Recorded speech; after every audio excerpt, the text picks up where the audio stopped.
Yo James, what's crack-a-lackin'? I'm just making this longer video for you first, it's more educational for you, and then when you come to do the workouts, it'll be in Trainerize and the little bullet points as it usually is. This is just to give you full insight to why we're doing everything that we're doing.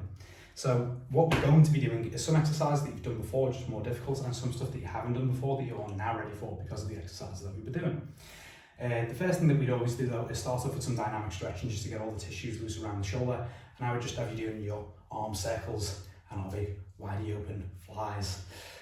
Doing like 20 reps, you know, of both those movements first, at least to just get the blood flowing in there.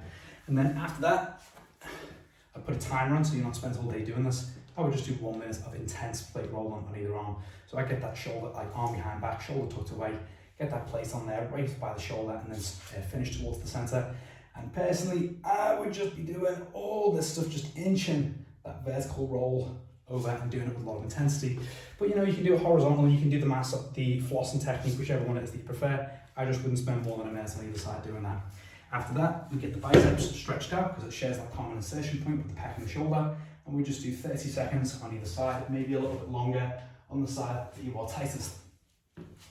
After that, the next thing we want to do is get the thoracic spine a little bit more mobile. So you dive yourself onto one knee, squeeze that glute, get that chest up nice and proud, 2 arms in front, and turn that one arm out to the wall behind you.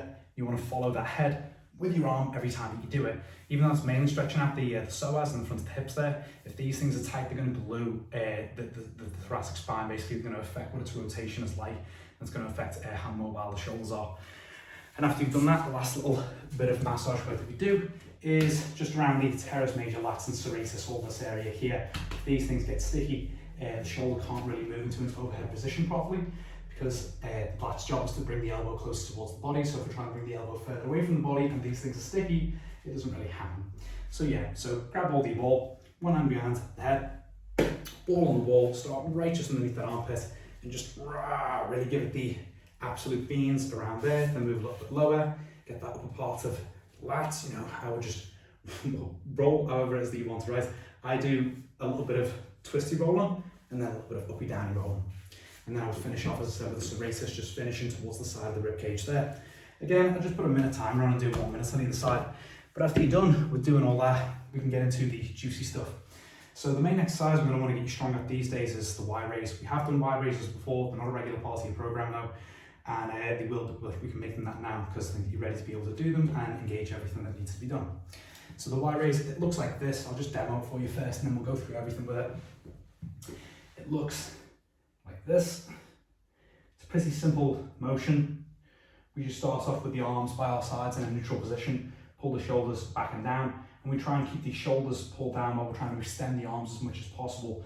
We lift the arms straight up with the thumbs facing towards the ceiling, and once we get about halfway through the movement, we then lift the arms up and out at a 45-degree angle. It's a little bit of a different angle for every single person, which I'll tell you why in a bit. But yeah, that's about the base of the technique, and if we're doing it from there, you can see arms relaxed, shoulders pulled back and down, arms coming right up and then out to that 45-degree angle until we come to the top of the range of motion. So, the reason why we do the Y raise is 2 reasons. One is that it hits 2 muscles and not actually just the lower trapezius. The first muscle that hits is one called the supraspinatus, which is one of your rotator cuff muscles. The supraspinatus is if you went to the front of your collarbone there, like right down towards where the shoulder is though, and just went back a little bit, it's somewhere around this little gap around here. And when we lift anything, like when we're doing this movement here, some people call this movement a full cam. Well, this movement here is kind of like the first half of the Y raise, and it's the supraspinatus that helps to pull the shoulder back and down as we're doing this. And if it's not strong enough, then we tend to get a lot of clicks in the shoulder when we lift the arm upwards.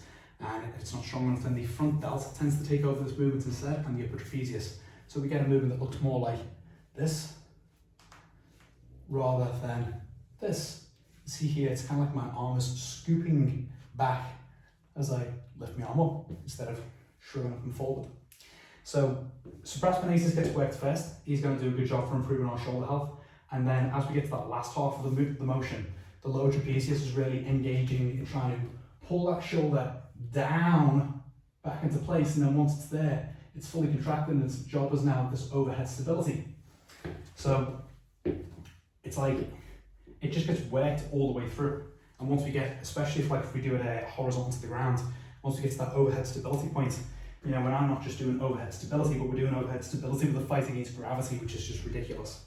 So yeah, so with the Y raise, when we go through the movement, the first thing we should know is that it's going to be fucking hard to do it really, really good with the torso against the ground at first. What we would want to start off with is doing it upright, and you just have your arms by your sides. I've got my butt against the wall, back flat and everything here, and thumbs facing up towards the ceiling. And I'm just going shoulders pulled back and down, and I'm going to try and keep my arms as straight as they can be, so I'm trying to reach them as far as I can do, whilst keeping my shoulder pulled back and down, right? So thumbs up, and I'm just going to lift them straight up, and then once it gets to about 45, like between about 45 and 90 degrees in the air, I'm just going to lift them up and out towards a 45-degree angle, keeping those thumbs turned out. And I can do that right until my hand comes in contact with the wall. If I do that, I can pretty much ensure that I'm going to get to a good range of motion with this exercise. So yeah, I would do that, and then after I got good at that movement, I would just lean forward a little bit and go again from there. And once I got good enough at doing it that way, I go a bit more forward and I go a bit more forward until we're at that point where we can be horizontal and maintain really good form while we do the exercise. Because I tell you, like keeping that shoulder blade pulled back whilst lifting that up horizontal, it's so fucking hard. It's so fucking hard. And anyway, once we got to a good point with the movement all, once we finished the movement anyway, we're immediately always going to superset it with a reverse fly. A reverse fly looks like this.